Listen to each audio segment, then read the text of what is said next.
Hi friends welcome to Rena Samayal इनकी என்ன சமையல் பார்க்க போறோம்னா வெண்டைக்காய் பொரியல் தான் பார்க்க போறோம்.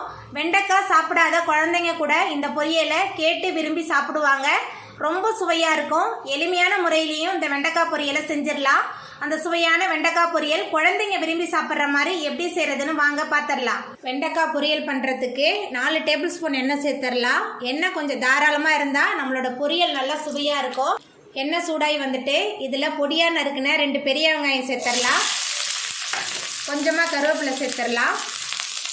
சேர்த்துட்டு நல்லா வதக்கிடலாம். வெங்காயம் நல்லா வதங்கி வரணும். நல்லா வதக்கிடலாம். வெங்காயம் நல்லா வதங்கி வந்துருச்சு. இப்போ இதில் நம்ம வெண்டைக்காய் சேர்த்துடலாம். 1/4 கிலோ வெண்டைக்காய் சேர்க்குறேன். அதுக்கப்புறமா உப்பு சேர்த்துக்கலாம். உப்பு சேர்த்துட்டு நல்லா வதக்கிடலாம். உப்பு சேர்த்து நல்லா வதக்கியாச்சு.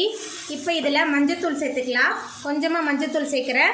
உங்கள் காரத்துக்கு தகுந்த மாதிரி மிளகாய்த்தூள் சேர்த்துக்கோங்க. நான் தனி மிளகாய்த்தூள் 1.5 டேபிள் ஸ்பூன் எடுத்துருக்கேன். சேர்த்துட்டு எல்லாத்தையும் நல்லா வதக்கிடலாம். கைவிடாமல் நல்லா கிளறி கொடுத்துக்கிட்டே இருந்தேன். பாருங்கள், வதக்கும் போதே தெரியும் கொஞ்சம் கூட பிசு பிசுப்பு இல்லாமல் வந்திருக்கு. நம்மளோட வெண்டைக்காய் பொரியல் ரொம்ப சுவையாக இருக்கும். ரொம்ப எளிமையான ரெசிபி தான் இந்த வெண்டைக்காய் பொரியல். நம்மளோட வெண்டைக்காய் பொரியல் ரெடி ஆகிட்டு இப்போ நம்ம அடுப்பு ஆஃப் பண்ணிடலாம். அவ்வளோதாங்க, நம்மளோட சுவையான வெண்டைக்காய் பொரியல் ரொம்ப சூப்பராக ரெடி ஆகிட்டு.